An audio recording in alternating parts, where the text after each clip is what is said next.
Hi, and welcome to the 950 Club, an anime podcast starring Edwin And Jack. and Jack. We're here to talk about all things anime and manga related. I hope you'll sit back, relax, and enjoy.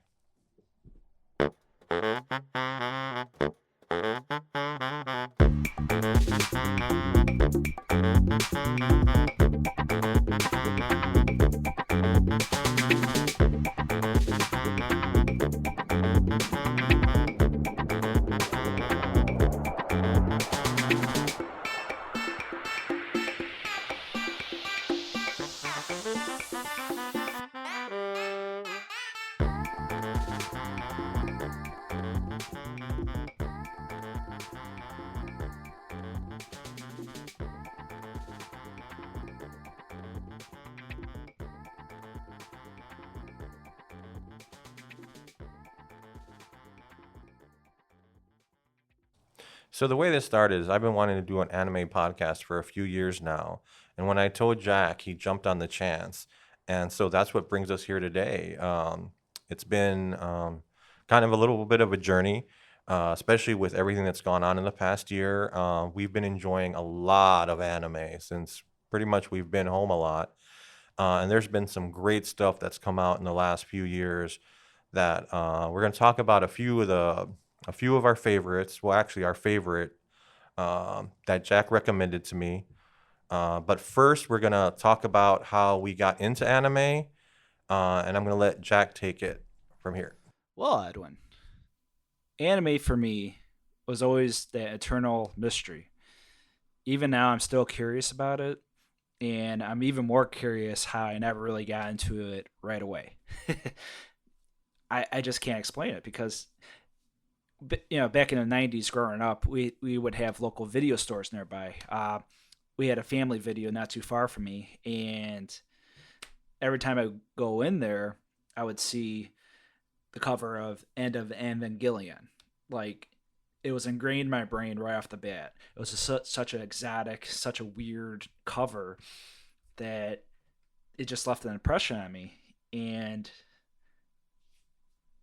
ever since I was that little kid looking at that cover, I always had like a eternal curiosity towards anime and manga. I knew it was different. I knew it was foreign. I knew of certain like elements about it. And throughout the years, I would be seeing it around the bend. And around the 90s, early ooze, there'll be DVD stores around the bend. Of course, the one that was most famous for a lot of people getting into anime is Suncoast. And the local mall near me had a Suncoast. And every time I'd go in there, I'll see these DVDs, especially Trigun and Sailor Moon. Those are the ones that stuck out to me right off the bat. Like, whoa, look at that guy wearing that red jacket. And what's that girl holding? What is that, really? And I have to stress out the fact that this is before Netflix. This is before the streaming wars and all this other nonsense. And the exposure to anime was very limited. I didn't have cable, so Toonami was out of the picture, and that's another introduction most people have with anime is Toonami, and just didn't cross my mind. I had Fox Kids growing up as a kid, and even when I was 13 and 14 years old, I got into Digimon, and Digimon was a cool show. But I felt like it was like kiddie stuff still. It was just silly nonsense. But I did notice early on how anime was structured differently, especially with the storylines and stuff like that. Digimon had an arc. Digimon had a few arcs, as a matter of fact, especially in the first season, because you see these kids go in the digital world and they're stuck there and they don't know how to get out. So they meet these monsters, they become partners, and you're like, okay, this, that, and this. Like, okay, I never seen any American show like this. I've never ever seen this before. And you see the characters grow and interact with each other and like have separate stories of themselves. And right then and there, I knew that anime was a different force. So going back a little bit, around the same time Digimon was out, Pokemon was out. And Pokemon I would consider like the first important anime of my generation because that was like the total exposure of anime for mass populace, around my age at least. I'm 30 something. I'm not giving away details. But ultimately, these little things that added up to the popularity of the anime today definitely traces back to Digimon and Pokemon and Dragon Ball, you name it. I knew of it. I knew of the silliness and zaniness and the action and the drama of Dragon Ball, but where to begin? I didn't really have access and I didn't know where to start. And many of my friends weren't into anime. I was that weird kid that liked anime. And people around my age too have that similar experience because it was such a niche, it was such a weird little thing that kids were into, but you can't really explain it. And to this day, I admit it's kind of like a weird trajectory where I'm at today. So my teenage years, I was getting more into film, especially independent film, and most independent film were foreign film. And foreign film, it had to be a mission of mine to check a movie from every country. My curiosity had no bounds. And we're talking about films from Germany, from Brazil, to most of Latin America. And when I started Japan, that was awesome because my first classic film from Japan that I saw was Seven Samurai by Akira Kurosawa.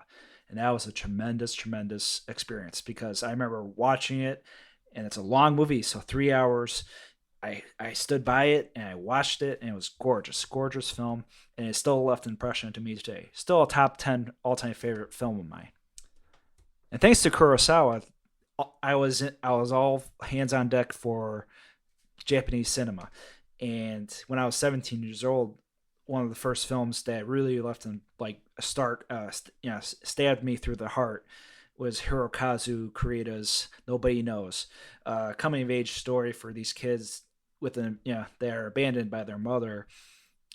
It was such a harsh, such a real type of film that it just left a daunting impression on me that these are stories like this, and no film I've ever reached before and taught me so much in such a little time. And if you haven't seen Nobody Knows, I highly recommend it. So the reason why I'm bringing up Japanese cinema is because, or at least my exposure towards Japanese cinema, is because during that stretch in my teenage years, the only other anime I watched was Ghibli films, and Ghibli is tremendous. Don't get me wrong, but I treated it more like cinema rather than anime. And Miyazaki films, they've always had like a fan base. Don't get me wrong, but around 2004 range with the partnership of Disney, Spirited Away was pretty much like the first true Ghibli film of my generation. At least I credit towards it. I'm pretty sure people around my age have saw Ghibli in their when they're young, when they're kids. But for me, the average anime fan now, a lot of exposure with Ghibli started with Spirited Away, and like I said, I didn't even treat it like anime. It felt like like one of the greatest films ever created. And yeah, don't get me wrong. I've always respected Disney films and films like Roger Rabbit, but when it came to Ghibli, it was even beyond cinema in a weird way because not only it dealt with folklore and adult themes, but it left a respect towards the viewer. And to this day, nothing compares to Ghibli in terms of quality and impact in the anime community. So the question remains: how did I really get into anime? After all this buildup and all these years, I could have easily become a fan at any point. Well, it's a simple story. I was bored one night. I turned on Netflix, and the first anime that popped into my feed, Full Metal Alchemist, the original from 2004. And yeah, that's where I started it, and that's where I'm never going to stop from because that anime pretty much changed my life. And it's an interesting one to start off with because I remember the first time watching it. Of course, with the first 5 minutes, you see these brothers trying to resurrect their dead mom, and it's the most violent thing you can imagine. I'm not going to give away spoilers if you haven't seen it, but you have to be prepared. They don't give you a warning. And right then there, I'm like, okay, this is anime. This is what I've been missing out on. That curiosity from years ago, it was answered right as I watched that opening sequence. And yeah, I remember watching the first 4 episodes, understanding the rhythm of the show. I'm like, okay, just like Digimon, it's just totally different. I'm not prepared for this at all, so I'm in it. And in going back towards the opening episode, uh, it was significant to me because if you're familiar with the story, uh, like I said, the Elric brothers try to resurrect their mom and they fail. And the date that they decide to move out of the house and become working for the military, you'll find out once you watch the show. The brothers burned down the house or the garage where they try to resurrect their mom, and inscribed on Edward's watch is the date 10-3. Uh, Getting a little personal here, 10-3 is a significant day to mine because that's the day where my sister was born, my older sister, and then also the day where my mom passed away when I was 20 years old. And wow, like as I saw those numbers, I'm like, this is it. I'm going to watch this. And later did I know that it was a blessing in disguise because that's where ultimately my journey into anime began. All in all, thanks to Full Metal Alchemist, I had no excuse not to check out the classics. We're talking about Cowboy Bebop, Trigun, Ghost in a Shell, Perfect Blue. It was a more than welcoming experience checking out all the popular classics. And around that time, too, Attack on Titan was getting full head of steam. I originally watched it on Netflix, but part of me wanted to see it on Funimation and Crunchyroll. And this is when those streaming services were finally finding a groove, especially with its audience in America. And I remember checking out Crunchyroll the day I signed up and looking at all these crazy titles, all the stuff I missed out on. Like I'm finally catching up with anime.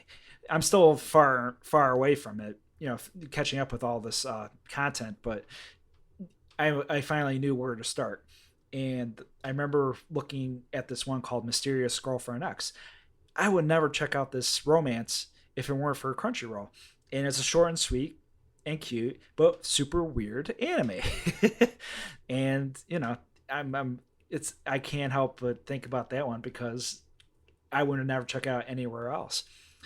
And over the years, just building my resume with watching all these great animes, I eventually meet this one person. His name is Edwin, and Edwin is an older generation, if you will, of anime fan, and I couldn't do this podcast without him.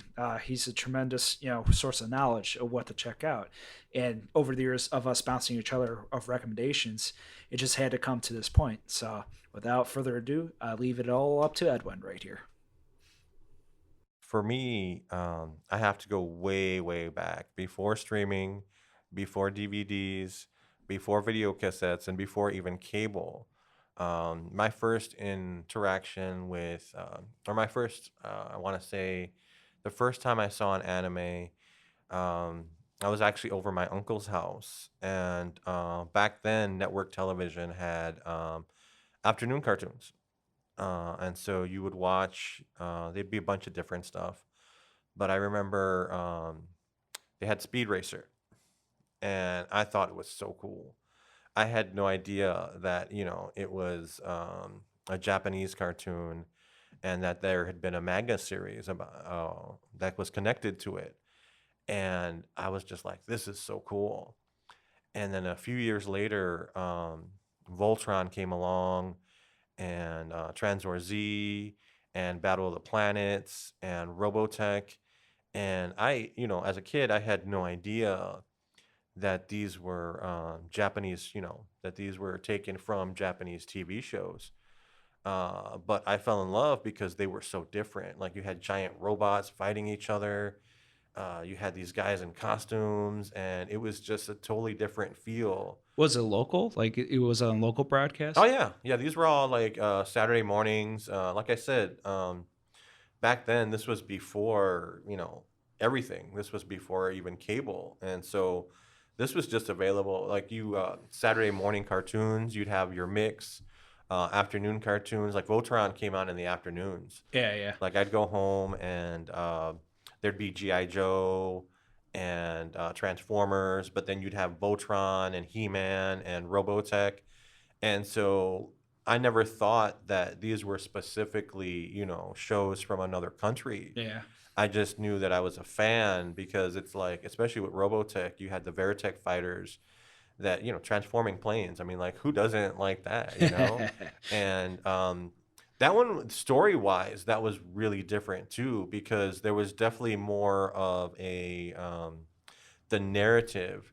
And now I know that, Robotech is made up from, several different anime, but interconnected, but still the narrative, I hadn't seen anything like that. Most American TV shows were developed to be commercials for, toys. And so sometimes there wasn't an interconnected, there wasn't like this long narrative that developed over the course of a season. You'd have like little story arcs or something that happened from episode to episode. But with Robotech, you had this long narrative about, Rick Hunter and Minmay. Yeah, yeah. And so, like, it really got in depth, and you could follow these characters along as they grew and as their circumstances changed and as they were torn apart, and just to see what happened to them. It, There wasn't a lot like that. There wasn't really other shows like that on American television where you had that long narrative arc that stretched over the course of a season, because American television was very episodic. yeah. They wanted you to be able to jump in whenever, like, oh, each episode is interchangeable with everything else. They wanted that narrative so that people could jump in at any point and be like entertained. But Robotech was like, no, you had to tune in and you had to watch, and you watched this story develop. And that was very different from anything that I had seen before. And I think that's one of the things that always stuck with me with anime was you had, it worked more as one big story than as like single episodes. And that was like groundbreaking. Very. Yeah. Even like Digimon, I remember distinctly, like, oh my god, like they actually changed. These characters learn stuff Yeah. compared to like a Saturday Mark cartoon, like a GI Joe. Like, oh, only you can prevent this. Or it was like moral, repetitive storylines. Even Teenage Mutant Ninja Turtles, they have like small strides of change, but rarely you get to see like a episodic movie like quality. Well, just to have a narrative that stretches over the course of like 24 episodes Correct. Yeah. is like, it was really unique back then. Extremely. Yeah. And then so I loved Robotech, I loved Voltron, I loved Battle of the Planets, and like I said, I had no idea that these were, shows from that had been developed in Japan and then brought over to the States. And then there was Nausicaa. Oh man, Nausicaa. my first Studio Ghibli film, my first Miyazaki film, and it blew me away. I mean, more than a lot of other things. It was so different than anything else. And one of the sad things is that it had been edited, and the dub was not the original story. Here in the States, it wasn't called Nausicaa, the Valley of the Wind. It was called Warriors of the Wind. And I guess to try to make it more of an action film, and some of the messages were lost. They did a redub back in the, I want to say, mid 90s, that featured Patrick Stewart. You should watch that one. Yes. I don't even know if the Warriors of the Wind is available, but watch the if you can watch the dub that they did in the 90s, go for that. That was amazing. And a side note, the first time I ever saw Nausicaa is with Edwin during a Ghibli Fest kind of thing at a theater. And we saw the original, translation, the original sub, if you will. Yeah. And Edwin was looking forward to the Patrick Stewart dub. And I was welcome with the original cast. Sue me. Oh no, I'll watch that film. I'll watch that film any way you present it. Yeah. To me, it doesn't matter because that, it was so creative. It was so different. It was so different from a lot of the Western ideas. I mean, so I must have been like 10 years old when I saw it, because, like I said, this was before. This is when just video cassettes had just started, and so we didn't have one at home. My aunt had purchased one, and she was still living with my grandparents, and so like we would stay over on Friday on the weekends, on Friday nights. So we would walk over to the video store, and like you, I would look at the covers, and Nausicaa had such a cool cover, and I'm like, Yeah. oh, I want to watch this one. And so we rented it, and I must have rented it like 3 or 4 times after that, just to watch it. And it was one of the first things that inspired me to make my own little comics from it. And I drew Nausicaa and the Toxic Jungle and everything. Yeah. And so that was one of the things that I think kind of cemented me as an anime fan. And then a few years later, Akira came out There you go. and The best of the blew. best. Oh yeah, Yeah. that blew my mind. I prefer the manga myself, but the movie's stellar. Well, the manga's like Beyond epic. yeah, It's, that's a total epic. it changes your life. I'm not gonna lie. Yeah, I mean the visuals on that are amazing, and so yeah, I watched that. I was at my cousin's house. We're watching it, and I'm just like, "What is this?" I'm like, "This is awesome." If you want to explore with Japanese trauma, that's a pretty precise one. Yeah, that was. I mean, that was. I love the relationships in that movie, and I think that's what makes it so strong. Yeah. Um, and then after that, it was Ghost in the Shell. Oh, let me Uh, tell you, if I had picked the number one movie, anime movie that is of all time, is Ghost in a Shell, the movie, yeah, that 1995. that movie is an amazing. Not only in that, not only the animation, not only the characters and the plot and the dialogue, but just the sense of old Japan meeting new Japan, and just the loss of like um, the not the traditions, but the how do I put this? Just the loss of the architecture and the old world just being replaced and consumed by this new modern world that you're not sure whether that's a good thing or not. And I thought that was really kind of like another thing. Anime will present ideas that sometimes Western film doesn't always, Not, and yeah. you get and they do it in animation, which is like really unusual because here in the States, I mean, you'll have to watch, that'll be a really art house film that deals with topics like that. Most American films are a lot more just about the personal relationships between people, and you don't see as much of like the cultural shifts Very that rarely. you can Yeah. see in anime. Yeah, yeah. Like the only example I can think of right now is Taxi Driver. Like there's clashes and the changes and stuff like that too. Well, there's definitely a lot of like the environment Yeah, there. Yeah, RoboCop, of course, another one. yeah. Yeah. Well, the uber violence of RoboCop, I think, was indicative of the '80s, Yes, yes. and that plays out. And that film, I think, had a lot of like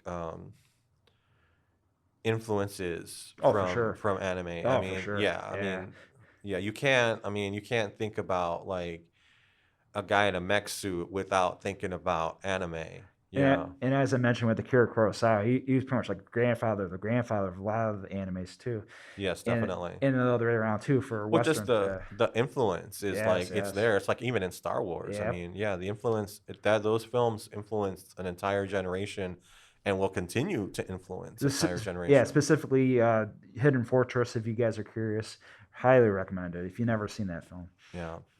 Then after Ghost in the Shell, um, I kind of like not took a break, but life.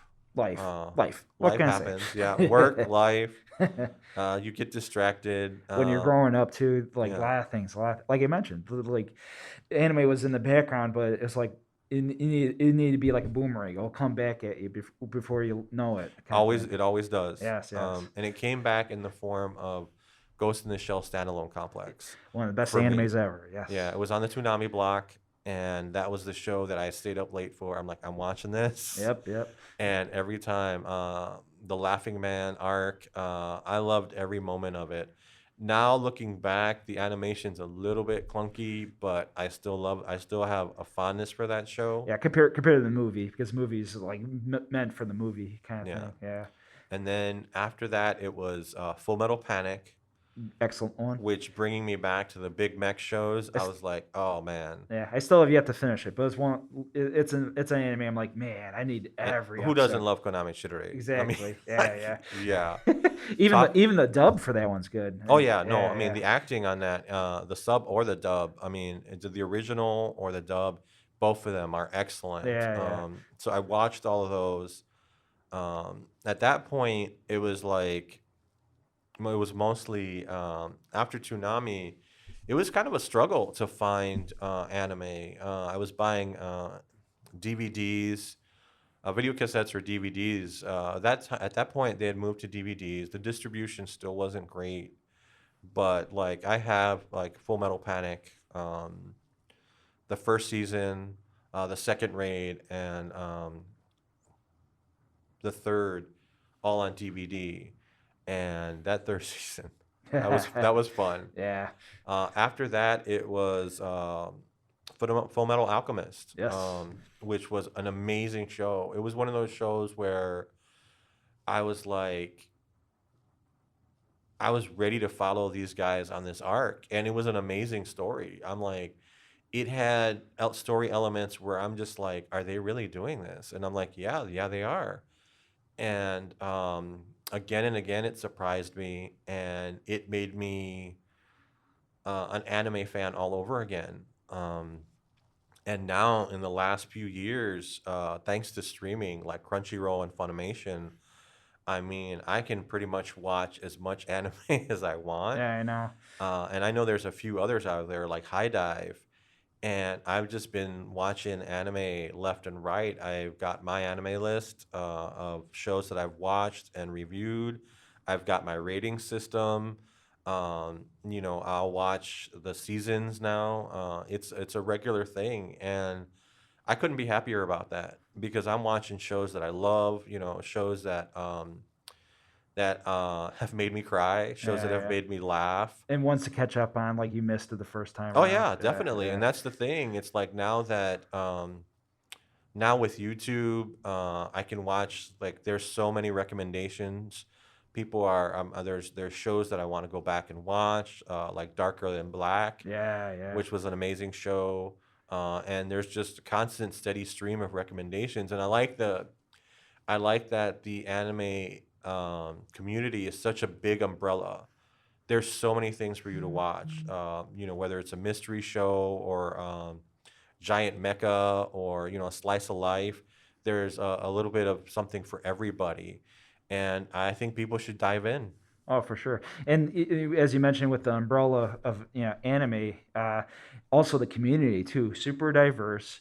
It's a more than welcoming environment. And even though a lot of anime dives in with subject matter and taboo and stuff like that, and it still has like a cult like energy, it's still ironically the most welcome medium out there. Like, hey, bring one, bring all. We want you to show you the best stuff imaginable through our, Well, yeah, that's the thing because it's so diverse. You have so extremely, many things yeah, like right now, My Hero Academia is so popular, but you have Naruto, you have Bleach, you have One Piece, you have Black Clover, and then you have shows like more along like what we like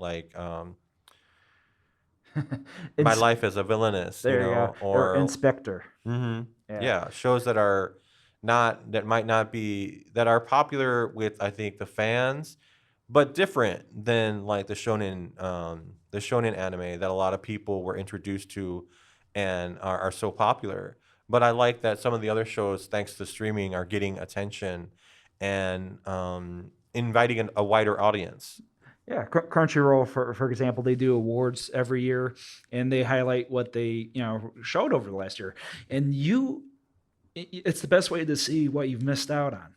Because let me tell you, you'd be surprised what you miss out on. Yeah, So yeah. there's definitely each year a lot of anime is produced, and yeah, it's hard to catch up. It's hard to keep up, and it's hard to catch up. And sometimes, your favorites will you'll definitely know your favorites. Yeah, yeah. Right after watching a few episodes, the ones that you enjoy the most will definitely take priority. And then sure enough, with each show you watch, you either get with it with the music, you get with it with the actors, you get with it with the director. It becomes more and more that you see afterwards. Anyway, and studios as well are kind of like a great basis. Like for example, Studio Trigger. Once you start with Kill a Kill, you follow along with each and every one of them, and they're it's a studio that loves to throw in Easter eggs. So each Easter egg that you find, it's Definitely, it's one of those man. things where you just follow along with the You joke. bring in so much. There's so much diversity, and there's so much. It's you have. There's so many things that can bring you in: the dialogue, the plot, the story, the animation, which is different from show to show. The music, the opening, the ending, all of those things make it exciting and fun to watch, and keep me coming back for more.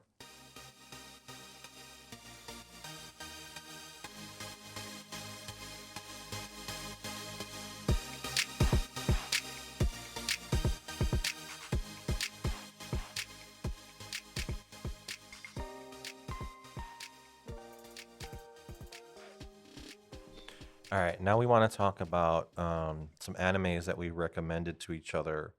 And Jack recommended to me Keep Your Hands Off Eizouken. Now, Jack, what did you like about this anime, and why did you liked it enough to recommend it to me, and what was it? Well, for this first episode, I wanted to do something special with the format today. With the episodes we chosen, uh, it reflects what we like ultimately with anime, and Keep Your Hands Off Eizouken is a slice of life anime. It's a genre that is interesting to describe because people are like, "What is slice of life? Isn't that like an oxymoron?" It's not. It's one of those type of styles that is perfected in anime, but there's subtle hints of any type of cinema really that has slice of life. It's always been in part infused with Japanese culture, especially with film. The perfect example is Yasujiro Ozu, the great director. Like similar to Kurosawa, he influenced a whole generation of filmmakers. He was most famous for Tokyo Story, and he has like a season theme, like early spring, late summer, stuff like that. And his style of filmmaking or telling a story, if I would be more precise, is more seeing the little things in life, come to life. Ironically, whether it be a person just sitting down and just looking at the backyard, or folding sheets, or just having a casual dialogue with your siblings or parents. His a lot of his films and movies are with family, and what in life you all you have interactions with people that are closest to you. In typical even in the early days of movies, it's always about action and comedy and like the most extreme scenarios imaginable. Ozu was famous for taking a step back, like no, this is more important. What we interact with every day in our lives, and slice of life with anime has always been around. Ironically enough, because I have to do more research on it because I like to see like the keys or the first few slice of life anime influences. Romances kind of get tied in with it as in anime romances because in the high school setting that's like when time slows down and youth becomes like a key barrier. So with that said, Keep Your Hands Off Eizouken is like the anti slice of life. Why do you say that, Jack? Well, I say that because it's a very surreal experience. You see these three characters living their lives, but you also see their dreamlike sequences. You also see their creative side. You also see ultimately their imagination. And each character has a different viewpoint of life, as it were. It's Kanamori, Asasuka, and Misato. Uh, each one's a little bit different. Kanamori's the tall, rigid, kind of like presence, and she's viewed as a bully, kind of like standoffish, like I'm only here for myself type of vibe. Then the complete opposite, Asasuka, she's more wiry, more in her own world, an extreme introvert, and the only way she can really process things is with her animation. And finally, Misato, the medium popular girl that transferred to the high school with these characters. Uh, each one has like a viewpoint of their lives. Um, Misato is one of those people that is so influenced with animation that she needs to know every precise detail of how movement happens, like from throwing a paper cup to dancing. Whereas Kanamori sees life as it is. She only is in it for her own means and finding ways to make money. And as you follow along with these characters in their creative process, you'll see how why they view the world as it is. And with Eizouken, it starts off pretty simple enough. You see Kanamori and Asasuka kind of like in their own environment. Like Kanamori's, looking outside, criticizing people as they come in, whereas Midori is more of the innocent introvert that doesn't want to deal with people but wants to talk about what she's drawing right now. Uh,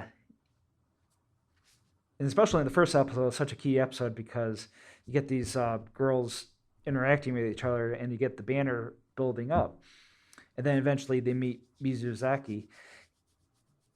And from there's a kinship involved, even though all of them are different and they all have different styles to each other. So once you get to their drive to make a anime club, their own anime club, things take a turn. They have to be a little bit creative because the student council advises them not to do it because there's already an anime club. So what do they think? They think of a film club. Little things like that is where you see the themes of the show. So it's your creativity kind of like butting up against the reality of production. Precisely. Yeah, and then one of the things I like about the show is that it's um, it's definitely about not only about their story about creating an anime, but about creating anime itself and the what people go through. There's a scene where Misusaki, I'm sorry, Mizuzaki, Misusaki yeah. is she's putting bandages on her fingers because she's drawing so much that it's actually it's hurting. She's getting calluses from that, and I thought that was an amazing thing to see because uh, you know they obviously love anime, and we're watching this because we love anime, and just seeing that process, the creation of an anime, to me that was really awesome. That's one of the things that I really liked about this show. Um, when you had recommended it to me, I watched the first episode, and at first I didn't buy in, because I thought it was a little bit when Asukasa Asuku Asukusa Asakusa, there we go. Asukusa.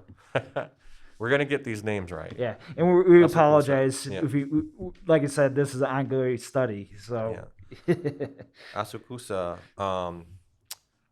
when she jumps into her imagination, I mean, it becomes really surreal and kind of chaotic. And it's like, there's moments where it reminds me of a Ghibli film. Ghibli is a huge influence. Yeah, Yeah, definitely for yeah. this show. And there's moments where it's like, I'm like, it almost feels like it's gonna break the show. Yes, very. You know, like it totally kicks it out of the narrative space and in this surreal world. And one of the problems I found with it is not that that was a bad thing, but I found it very distracting in that, all right, I want to go watch a movie like that. You know, so it made me want to go back and rewatch these movies that had influenced it. And so it kind of bugged me, which isn't, I mean, it's not a bad thing. It's just a But it's like cycle. it's overwhelming. It's like, It oh is. man, I really want to see that again. Yeah. They have a scene where they mimic Yojimbo. I'm like, I gotta watch Yojimbo right now. Yeah. Yeah. You know, psychologically, it's like you feel the need to watch the things that influenced it or that Or even its contemporaries. Like immediately it reminded me of Kill la Kill, especially with the definitely. art style, especially with the club setting, like how the clubs fight each other and stuff like that, Yeah. and even the dialogue and like the tone and music, things like that. Well, you get this surreal nature. Like it's it's it's difficult to put into words, but this anime kind of does two things at once. It's very, very grounded in that it does talk about the production of anime, the different steps that go into it, you know, like the who's going to paint the backgrounds. So there's a very practical um, nature to this anime where it's like it's the nuts and bolts of making anime, but at the same time, it's very surreal and kind of out there and a little bit goofy and silly.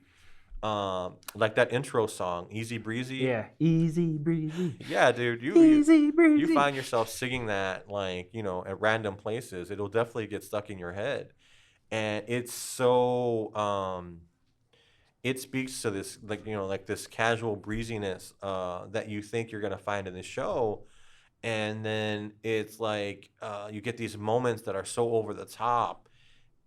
You know, like when they're repairing the space that they've been given to house their club, Asasuka starts to think of it as a spaceship, and they're repairing the spaceship, and there's an emergency, and it just gets bigger and bigger and bigger, and like, and then they bring it crashing back down into reality. And so at first, I found that kind of jarring, and the rest of the rest of the arcs don't do that as much until you know they're working on their final project for Kamaket, and I thought that was awesome.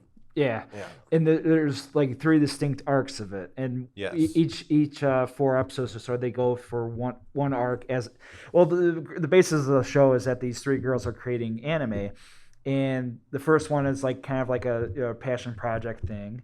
The second one's they're helping out the Robot Club to make this robot mecha beautiful anime project, and then the third one's for all the marbles in the world to make this money for a struggling town, and it goes to 180.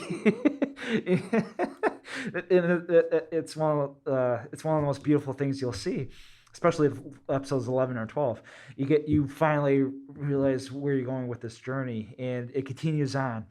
And that's why I wanted to mention why it's such an anti slice of life, because even though you see all their creativity and their passions, you don't really see their livelihoods. You kind of see Kanamori's upbringing. Like, she used to work at a grocery store in a mountain town, and it's super cold there, and she found creative ways to make money. And you're like, okay, that's why she's naturally a producer. And Mizuki is more of the animation process, and Asakusa with her creativity, for backgrounds and the the nuts and bolts of how the sound makes and how the robots talk.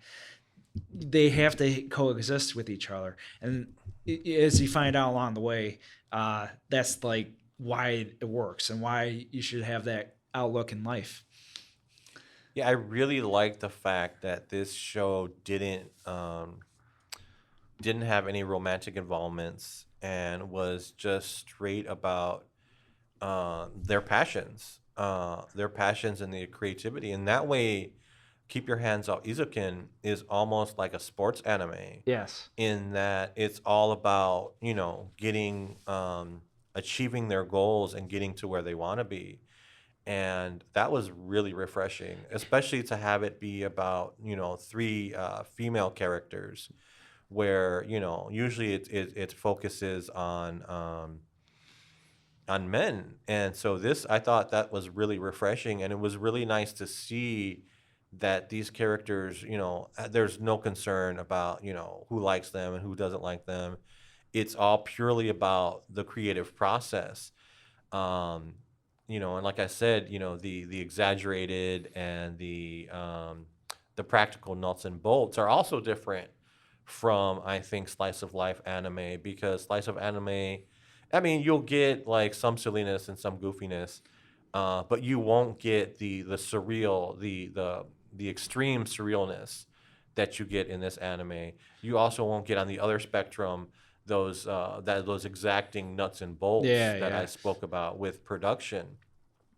But they do have the student council, which I love because they were so over the top, and I It think was like a that. gangster film. Oh yeah, yeah, they're And they're Kanamori, or they call her Kana Money. yeah, that was hilarious. Well, she does go around essentially blackmailing every club in the And she's the school. biggest bully of the bunch. Yeah, to get, well, I mean, she does it in service of, like their creative process so that they can focus on what they need to do to get everything done. But it provides a lot of funny moments, man. And she ended up being one of my favorite characters. I mean, if you don't fall in love with these characters, I don't know. I don't know why you wouldn't, because they're so different, but so well defined and so committed to what they're doing. And that if you don't, I mean, I fell in love with them. I Yeah. mean, I'm like, these guys are so cool. And it's like, if these were people in real life, I would want to meet them and just sit down and have a conversation with them. And that doesn't always happen. I watch a lot of anime, and then I don't always feel that way, where I'd want to sit down with the characters and say, hey, let's have a conversation. And after this one, I was like, yeah, I wouldn't mind, You like, pick apart their brains, their right, creative sitting process. them, Yeah. talking to them, and And be hang out with them, and you want to help them too. It's just like, wow. yeah, this show gives you, like, it gives you. I do like that you get the backstories for each character, because it gives you some insight into like why they're doing this. And I thought that made the show even better and stronger, because it's like they're not just one dimensional. Yeah. You were mentioning about the female aspect, how it's so rare to see three women in anime. I did a little bit of research, and yeah, it's still relatively a taboo. Same thing with in Japanese culture, that is. Same thing with the business structure. Same thing with film. Same thing with a lot of other stuff. Uh, it's one of those things where you see.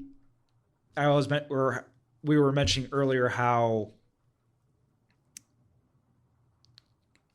anime is that umbrella that's allowing people to come in and check out the medium. A Hmm. big faction of it are female fans. And let me tell you, the last couple of years, women have really gotten into anime and manga. And even so that their contemporaries like Sailor Moon, Demon Slayer, fun fact, is made by a woman. And it's just that kind of contrast that gives respect towards, the medium. And in this nature with these three women, you don't even think that, and it's more of like I want to see what they're doing rather than what their sex is. And the anime does tackle those subjects, but they do it in their own way. And slice of life is a really good genre at that, because life isn't automatic, not pleasure, automatic service. It's more complicated than that. And these girls, even though you don't see like the difficulties they have to go through, you get the sense of that. And sometimes the key translation is just seeing things in action, seeing all these people interacting with each other and understanding that we're in this together. And they had a kinship together at the end, because one had to fill a role, the other had to fill a role, and the other had to fill a role. And that's why this tone with the surreal aspect of it, it's also kind of refreshing in a sense that animation has no bounds and anyone can share it. The most random person you ever meet will have like the same creative process and the same drive as you. And even though I mentioned it as the anti slice of life, it's even more slice life at the end of the day.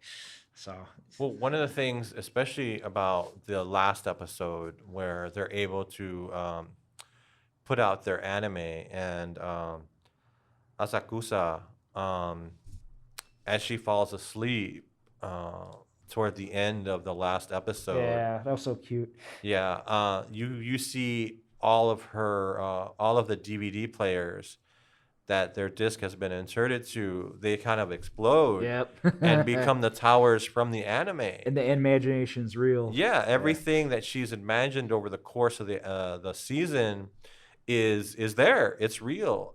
It exists, and I think that's also kind of a metaphor for creation. She's created this, and now it exists out in the world. And I think that's one of the things about anime is that it's really an art form because you have a lot of people riffing off of each other. I mean, I didn't know that Speed Racer was, a manga before it was a cartoon show. And that happens a lot. That close relationship between the people who are developing the manga and then the studios who are producing the anime. I mean, it's kind of amazing. It's like a little pipeline.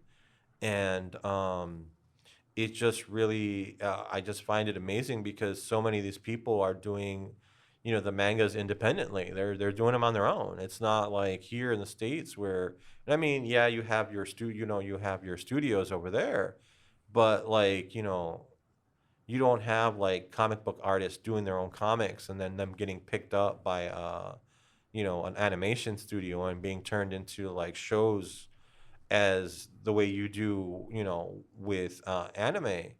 And Keep Your Hands Off Eizouken, I'm like really showed me a lot about the process. Yeah, Yeah. and that's why it's such I fell in love with it instantly after a few episodes. Like Edwin, it took me a few episodes to really understand the message and understand where I'm getting myself into. Usually, I have to take my time to have a certain mindset, and slice of life is kind of like that. You kind of need that mode, and you kind of pretty much any anime really. You kind of need that mode to explore, and you just have to. If you want to feel silly, watch that one. If you want to feel educated, you watch this particular show. And it was just a blessing in disguise because it was Edwin had a keyword refreshing because after 2020 we all need a little reflection in our lives, and this was like the perfect time and perfect place type of anime for me as well because doing this stuff and getting through life as it is, this the struggle of life, you'd be surprised what comes out of it. It and once you see that in form, you're like, yeah, this is what it's all about. Yeah, I wasn't into slice of life when I was younger. I mean, after Ghost in the Shell, Standalone Complex, that was the kind of thing that I watched, and then Like the Brotherhood. futuristic or the episodic or like the epic kind of stuff. Yeah, I Yeah. mean, like Full Metal Panic, and then Full Metal Alchemist. I watched shows that had these epic storylines, and that's what I wanted to watch. So slice of life wasn't my thing, and then I started watching anime on a regular basis, and I started tuning into these shows, and I fell in love with a few of them. I mean, there's so many to talk about, but yeah, I got into this, and Keep Your Hands Off Izukin. I mean, it's a great show. And with that said, we're going to take our final break. We're going to have our review of how not to summon a demon lord and our general recommends.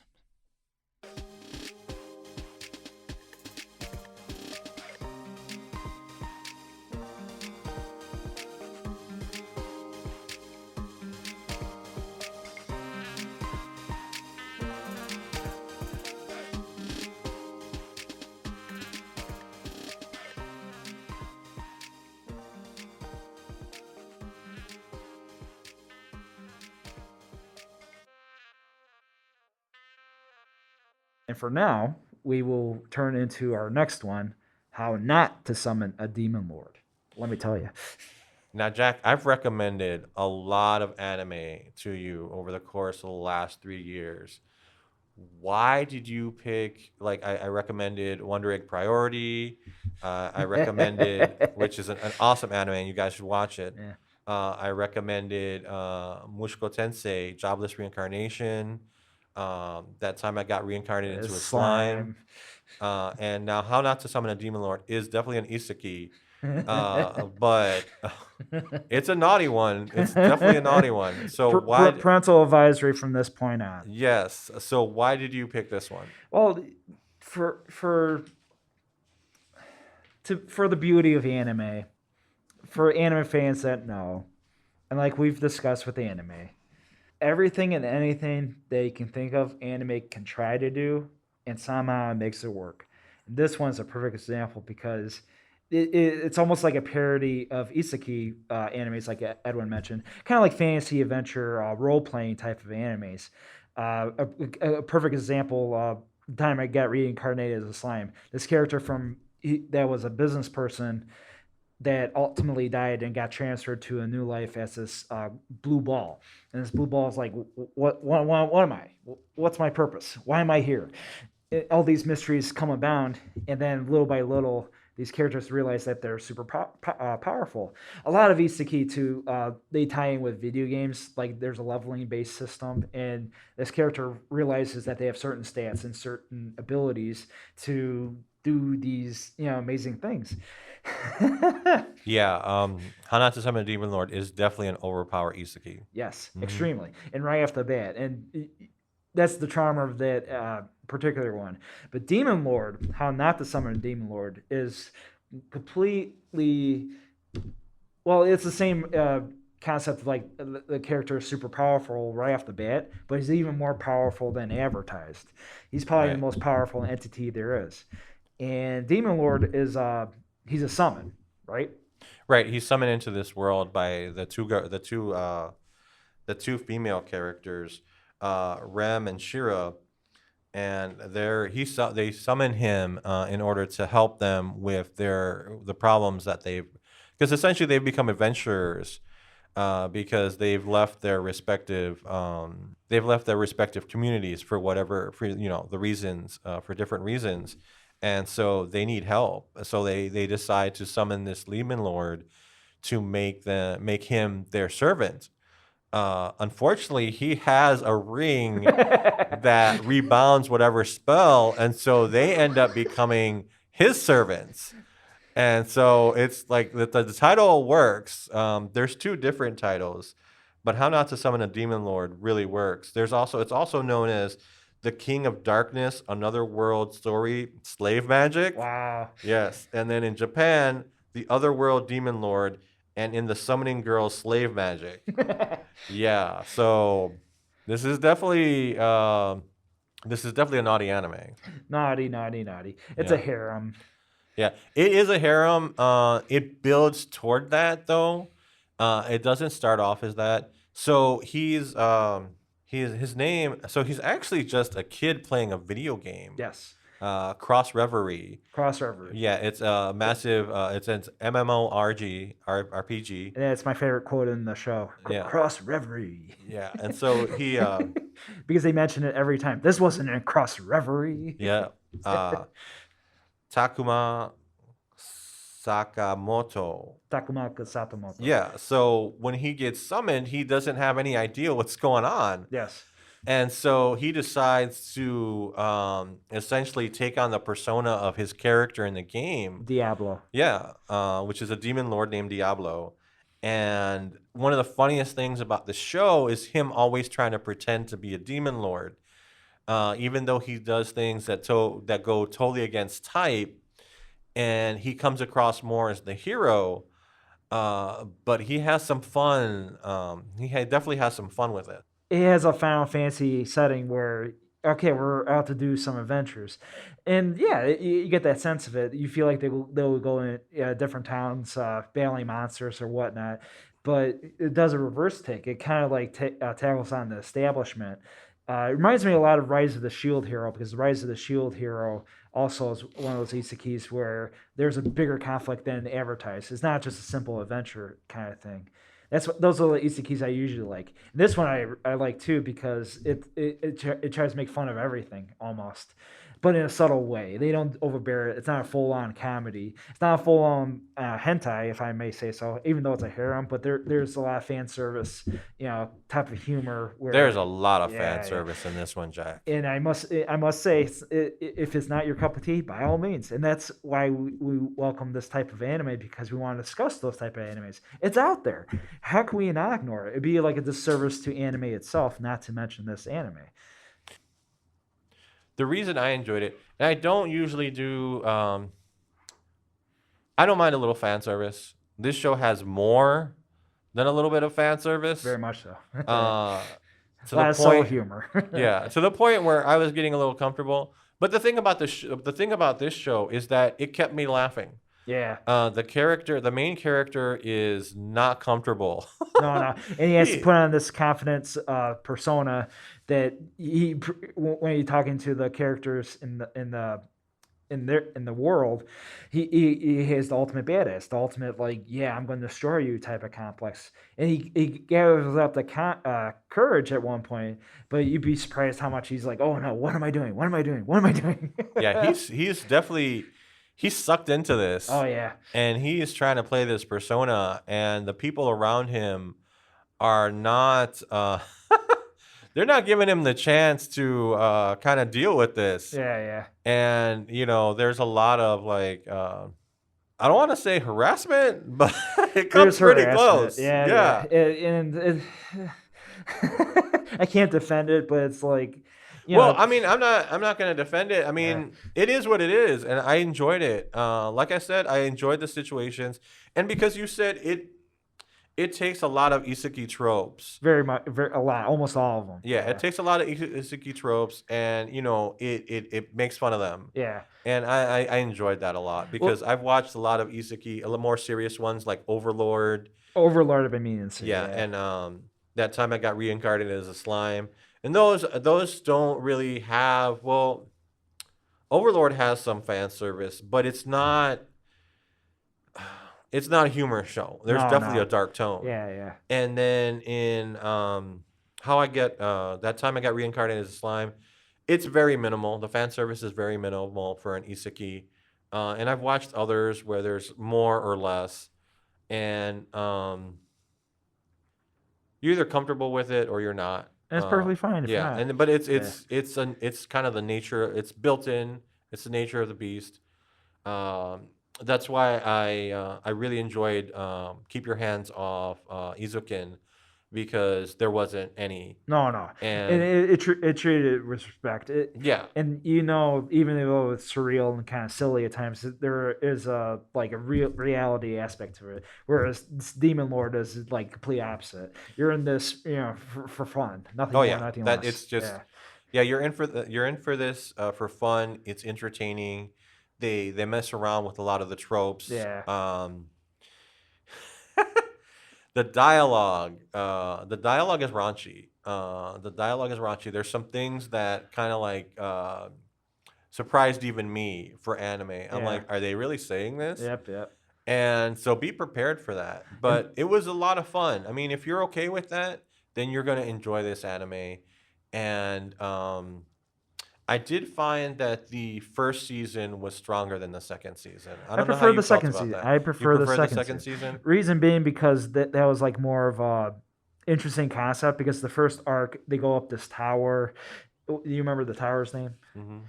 And because I mentioned how Isekai is heavily influenced by video games, RPGs especially, like Final Fantasy. There's an element where you're with a team or party and you tackle on these monsters.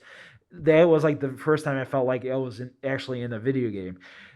Other video game animes, Isekai, if you will, like Sword Art Online, they kind of they don't even like they don't treat it like a video game, and I feel like that's like silliness because you're in a video game. You have to conquer these goals and stuff like that.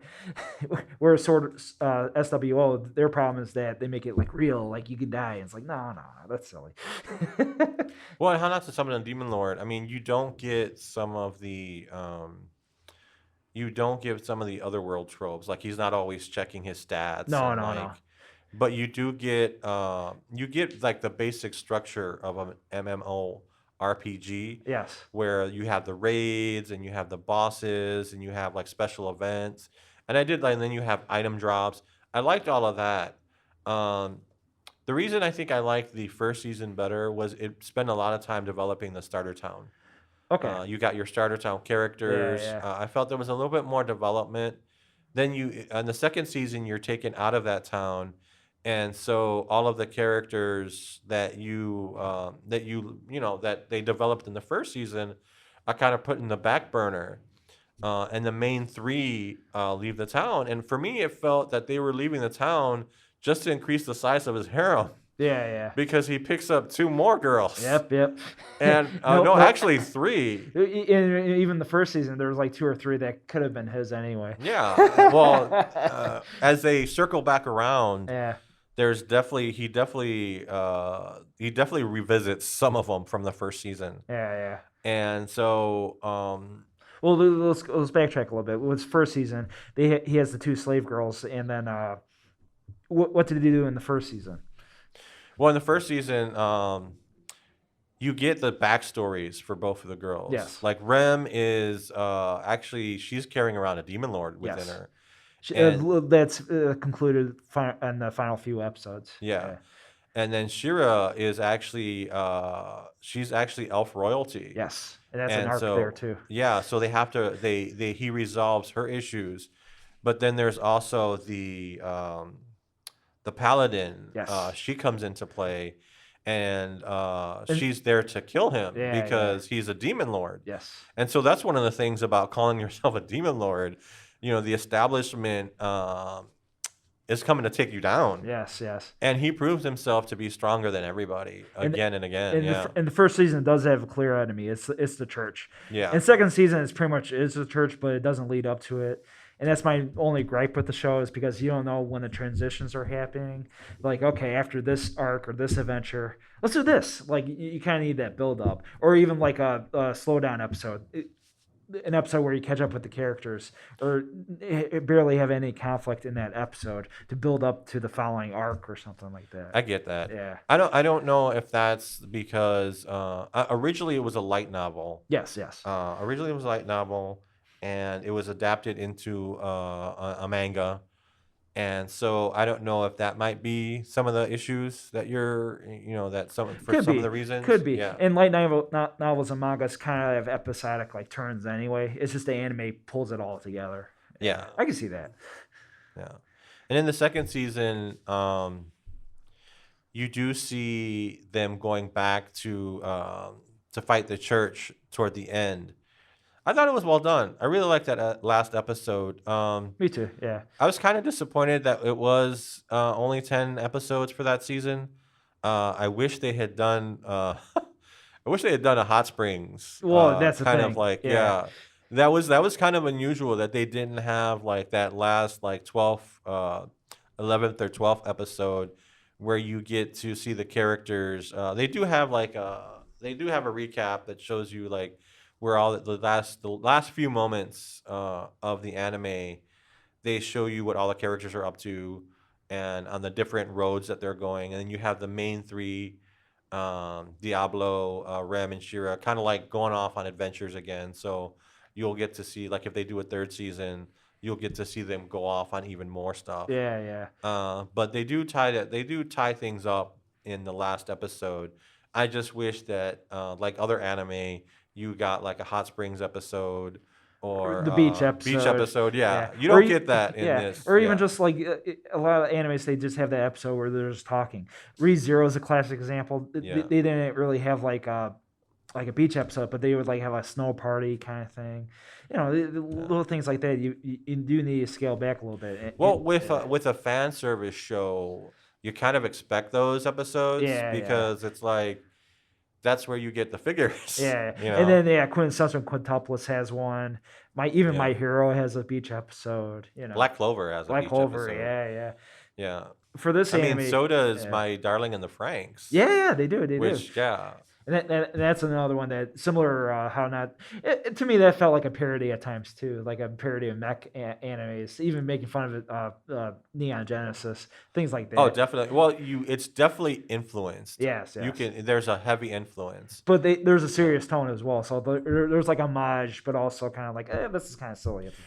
with My Darling and the Franks, I think it's kind of like the baby of Gurren Lagann and Neon Genesis. Neon Yeah, Genesis. Yeah, it's kind of like Trigger said, "Hey, we want these two anime to have a baby, and My Darling the Franks is it." yeah, Yeah, and it's definitely a Studio Trigger production yeah, because yeah, they definitely play a lot with the themes. This kind of like Mass Effect idea of two of chaos and order struggling against itself, yeah, yeah. to have some kind of ending and some kind of resolution. I know some people weren't happy with the ending to that one, but I was happy with it. Yeah, Yeah. like Studio Trigger is always hit or miss for me. It just is, and even that one was good. It was just had a strike at the end though. But other than that, this How Not to Summon Demon Lord, uh, it's one of those ones where we can't quote it word for word, but you'd be amazed how much you get attached with the characters, how much fun and loosey it is compared to most common modern animes today, especially with Isekai, because Isekai is a good revival. And one of my current favorites right now too is So I'm a Spider, So What. They play around with that too, but they do it more traditional sense as well. How Not to Summon Demon Lord is definitely a change of pace.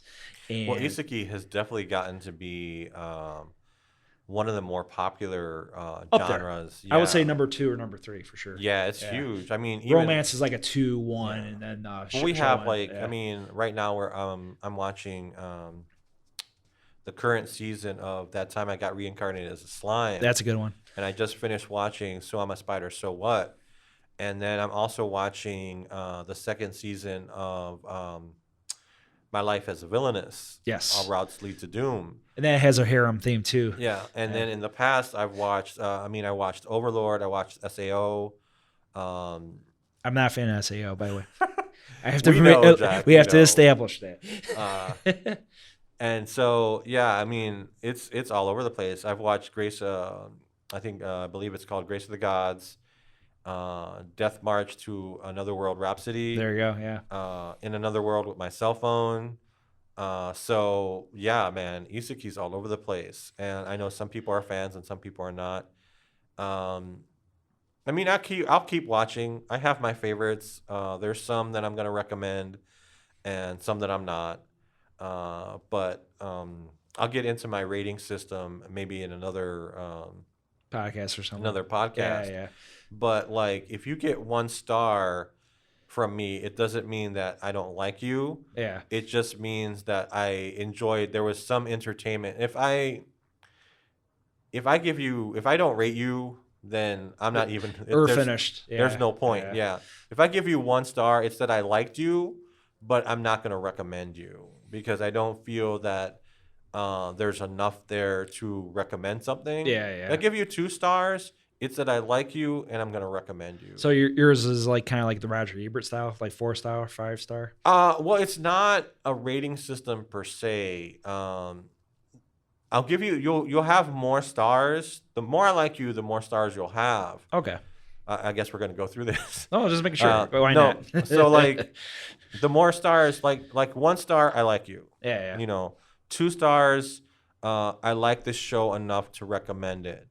3 stars, it's like you should watch this. I Yeah, mean, yeah. seriously, if I give you 4 or 5 stars, I'm yelling about it. You know, it's like Love Is War season 2. Yeah, It's yeah. like Jesus, just go watch that Yeah, because it's amazing. I Yeah, mean, yeah. it's one of the funniest things I've seen in a while. Or like Jujutsu Kaisen or Wonder Egg Priority or Mushko Tensei. There's the production values, the music. If I'm giving you 4 or 5 stars, it's like For real, you're yeah. a contender for like anime of the year, and Yeah. like the Crunchyroll list from last year proved that there were shows that I had given those stars to that ended up being on their list Yeah, yeah. of best anime for the year. So yeah, man. I'm the same way too, but I'm more like IMDb in my anime list type where, yeah, 1 through 10, and I only rate the ones that matter, and I only rate the ones that I'm like generally like, and everyone has their own preferences. At the end of the day, it's all up to you, and that's why we wanted to bring up How Not to Summer and Demon Lord, because it's all about the journey, and Well, I think we needed to talk with anime. You definitely need to talk about that area. oh yeah, for sure. I mean, it's there. I mean, there are anime that do it. Um, we're gonna talk about them. Yeah, yeah, I mean, we're gonna talk about because we're gonna talk about all things anime and manga, and so we're gonna talk about some. I mean, we're not gonna go too far into that because we want to keep a more general focus, but we definitely wanted to talk about this. yeah. Yeah. And in due time, you'll be surprised what we got in line. We're gonna keep this as like a collaborative and natural type of research, and you Yeah, know we'll be learning along with you. no, Yeah. that's the whole point. And Yeah. I like the sense that we're in this mission together, and you'll be shocked to see where we go from next. So I'll leave it at that. There it is. So How Not to Summon a Demon Lord started out as a light novel by Yukiya Murasaki. Um, it was published in English by J Novel Club, which also did one of our favorites, Ascendance of a. They licensed the manga Ascendance of a Bookworm, which, funny enough, the animation studio that did the first season of How Not to Summon a Demon Lord did, which is the studio is Agiado Animation Works, founded in 1978. They also did the anime for Ascendance of a Bookworm, which I thought was really cool. And then the second season was actually produced by two different studios. Tenzuka Productions, which was founded in 1968, and then Studio Okuro to Nobu, which did another anime that I watched, which was The Hidden Dungeon Only I Can Enter. That was really cool. Yeah, yeah. Then with a tie-in with the Eizouken and Hanata Summer and Demon Lord, uh, the character Lutz from Ascendance of a Bookworm is the same voice actress as Kanamori, Mutsumi Tamura. Oh, nice. Yeah, Yeah. and she's also the voice of Kobayashi in Miss Kobayashi's Dragon Maid, one of the most popular animes out there. Well, actually, Shira in the voice actress for the English dub, her name is Sarah Weidenheft. Okay, cool. She actually voiced Toru Oh, okay, in okay. Kobayashi's Dragon There you Maid. go. Yep. And so it's a likeness to the T. And then Rem for the How Not to Summon a Demon Lord. yeah, which Jade Brennan Saxton was the English voice actress. She actually did Sally in Bufuri, Okay. which I really enjoyed. She also did Chica in Love Is War Wow. and Kana in Dragon Maid. Okay, okay. So a lot of Dragon Maid here. Yeah, and then the Azumi Waki was the voice actress in the original Japanese, Yeah, yeah. and she's done this year alone. She's in 10 different anime, Yeah. including My Life as a Villainess and Ah. I'm Standing on a Million Lives. Wow, wow. Yeah, so she's working. Yeah, Yeah. she's in demand. But other than that, the other side of things, we for closing, we like to do recommends. Definitely. So we want to talk about some things that we want to recommend. I want to recommend to you Wonder Egg Priority. It's an amazing anime, very well done. And if it doesn't end up on the best of list this year, if it doesn't get nominated by Crunchyroll for one of their best, I'll be really disappointed. I also want to recommend. I'm reading a manga series right now called My Senpai is Annoying. It's cute.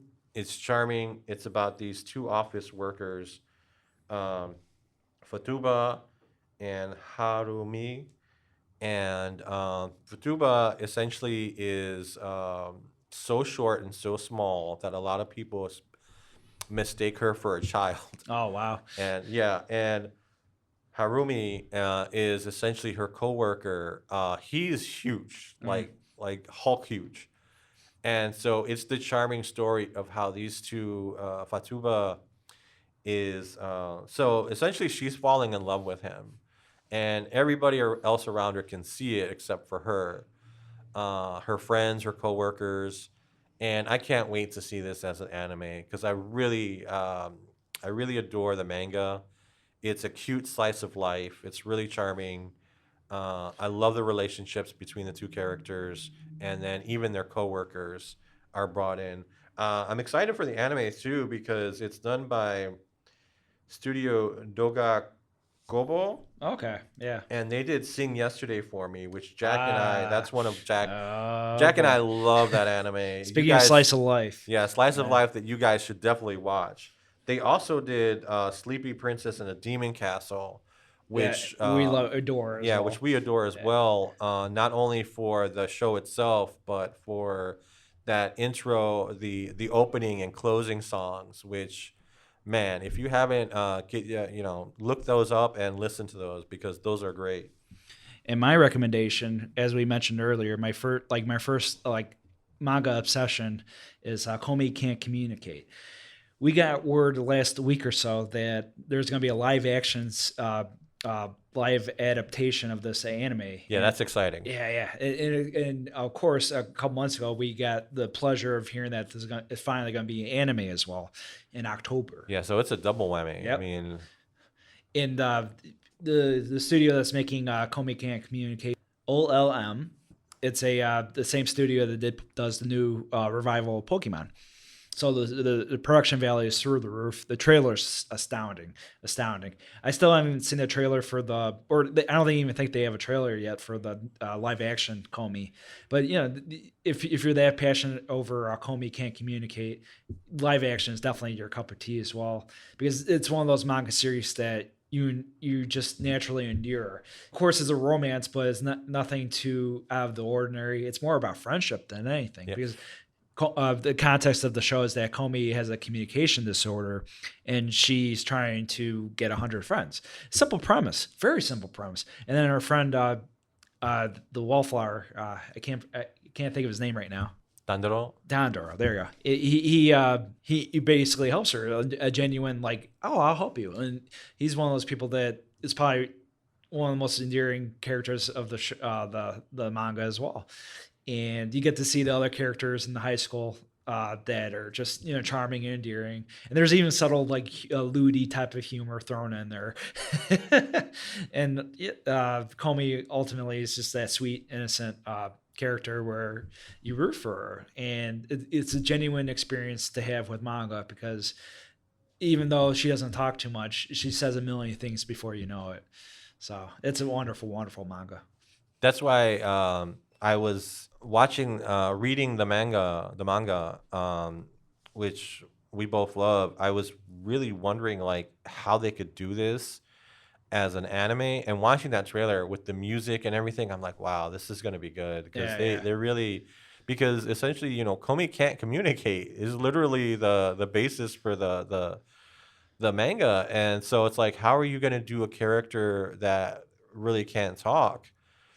And they've got her expressions down, and I'm like, I'm really excited to see that. Yeah, I can't wait for this. Yeah, dude, I'm really excited for this one. Oh yeah, Yeah, yeah. And with that, we thank you for listening to our podcast. We're hoping to do some soon. And I would like to give a very special shout out to Tim. He created the music today for our show, and let me tell you, he exceeded expectations. I requested a Cowboy Bebop like setting, and he knew what's up. So thank you, Tim. He's also a host of a show, the Diabetic Lunchbox. So check out his podcast. And finally, another special shout out to Jamal and Martin for helping us with our journey with this podcast. They gave us tremendous support, and we would definitely not be here without their support. So thank you, guys. And before you know it, we'll be keeping this afloat. We're going to take our time with the recording process and things like that. So we're going to have a schedule, but we're also going to time in with production and things like that. And like we mentioned, we're hoping to expand a little bit, involve more guests in the 950 Club. And once again, that's our club, 950 Club. Thank you guys for listening. All right. Cheers.